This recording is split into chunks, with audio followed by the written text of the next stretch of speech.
औज़ुबिल्लाहिमिनश्शैतानिर्रजीम बिस्मिल्लाहिर्रहमानिर्रहीम। मोहतरम नाज़रीन गिरामी अस्सलाम वालेकुम। एक नेक शख्स के घर की दीवार अचानक गिर गई। इसे बड़ी परेशानी लाहक हुई और वो इसे दोबारा बनवाने के लिए किसी मजदूर की तलाश में घर से निकला और चौराहे पर जा पहुंचा। वहां इसने मुख्तलिफ मजदूरों को देखा जो काम के इंतज़ार में बैठे थे।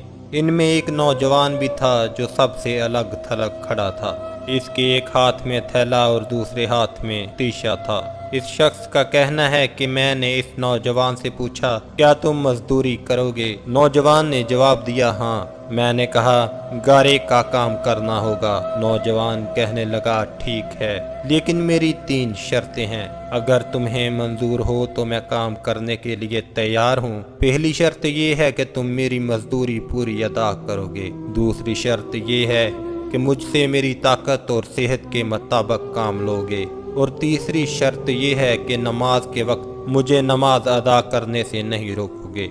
मैंने ये तीनों शर्तें कबूल कर ली और इसे साथ लेकर घर आ गया, जहाँ मैंने इसे काम बताया और किसी ज़रूरी काम से बाहर चला गया। जब मैं शाम के वक्त वापस आया तो देखा कि इसने आम मजदूरों से दुगना काम किया था। मैंने बाखुशी इसकी उजरत अदा की और वो चला गया। दूसरे दिन मैं इस नौजवान की तलाश में दोबारा इस चौराहे पर गया, लेकिन वो मुझे नज़र नहीं आया। मैंने दूसरे मजदूरों से इसके बारे में दरियाफ्त किया तो उन्होंने बताया कि वो हफ्ते में सिर्फ एक दिन ही मजदूरी करता है। ये सुनकर मैं समझ गया कि वो आम मजदूर नहीं बल्कि कोई बड़ा आदमी है। मैंने इनसे इसका पता मालूम किया और इस जगह पहुंचा तो देखा कि वो नौजवान जमीन पर लेटा हुआ था और इसे सख्त बुखार था। मैंने इससे कहा, मेरे भाई, तू यहाँ अजनबी बेतन्हा है और फिर बीमार भी है। अगर पसंद करो तो मेरे साथ मेरे घर चलो और मुझे अपनी खिदमत का मौका दो। इसने इनकार कर दिया, लेकिन मेरे मसलसल इसरार करने पर मान गया। लेकिन एक शर्त रखी कि वो मुझसे खाने की कोई शय नहीं लेगा। मैंने इसकी ये शर्त मंजूर कर ली और इसे अपने घर ले आया। वो 3 दिन मेरे घर क़याम पज़ीर रहा, लेकिन इसने ना तो किसी चीज़ का मुतालबा किया और ना ही कोई चीज़ लेकर खाई।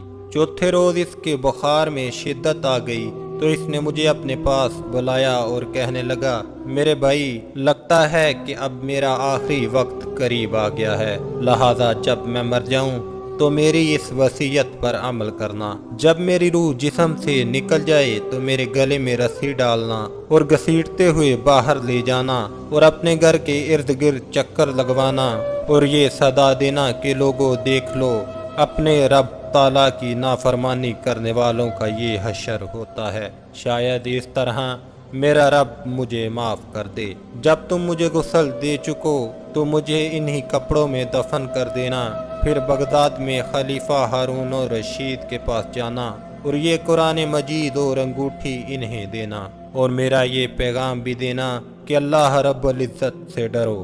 कहीं ऐसा ना हो कि गफलत और नशे की हालत में मौत आ जाए और बाद में पछताना पड़े। लेकिन फिर इससे कुछ हासिल ना होगा। वो नौजवान मुझे ये वसीयत करने के बाद इंतकाल कर गया। मैं इसकी मौत के बाद काफ़ी देर तक आंसू बहाता रहा और गमज़दा रहा। फिर ना चाहते हुए भी मैंने इसकी वसीयत पूरी करने के लिए एक रस्सी ली और इसकी गर्दन में डालने का कसद किया तो कमरे के एक कोने से निदा आई कि इसके गले में रस्सी मत डालना। क्या अल्लाह रब्बुल इज़्ज़त के औलिया से ऐसा सलूक किया जाता है? ये आवाज़ सुनकर मेरे बदन पर कपकपी तारी हो गई। ये सुनने के बाद मैंने इसके पाँव को बोसा दिया और इसके कफन दफन का इंतज़ाम करने चला गया। इसकी तदफीन से फारग होने के बाद मैं इसका कुरान पाक और अंगूठी लेकर खलीफा के महल की जानब रवाना हो गया। वहाँ जाकर मैंने इस नौजवान का वाक़या एक कागज़ पर लिखा और महल के दरोगा से इस सिलसिले में बात करना चाहिए तो इसने मुझे झिड़क दिया और अंदर जाने की इजाज़त देने के बजाय अपने पास बैठा लिया। आखिरकार खलीफा ने मुझे अपने दरबार में तलब किया और कहने लगा, क्या मैं इतना जालिम हूँ कि मुझसे बराह रास्त बात करने की बजाय रुके का सहारा लिया?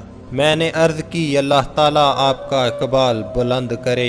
मैं किसी जुल्म की फरियाद लेकर नहीं आया, बल्कि एक पैगाम लेकर हाजिर हुआ हूँ। खलीफा ने इस पैगाम के बारे में दरियाफ्त किया तो मैंने वो कुरान मजीद और अंगूठी निकाल कर इसके सामने रख दी। खलीफा ने इन चीज़ों को देखते ही कहा, ये चीज़ें तुझे किसने दी हैं? मैंने अर्ज की, एक गारा बनाने वाले मजदूर ने। खलीफा ने इन अल्फाज को 3 बार दोहराया कि गारा बनाने वाले मजदूर ने। काफी देर रोने के बाद मुझसे पूछा, वो गारा बनाने वाला अब कहाँ है? मैंने जवाब दिया, वो मजदूर फौत हो चुका है। ये सुनकर खलीफा बेहोश होकर गिर गया और असर तक बेहोश रहा। मैं इस दौरान हैरान परेशान वहीं मौजूद रहा।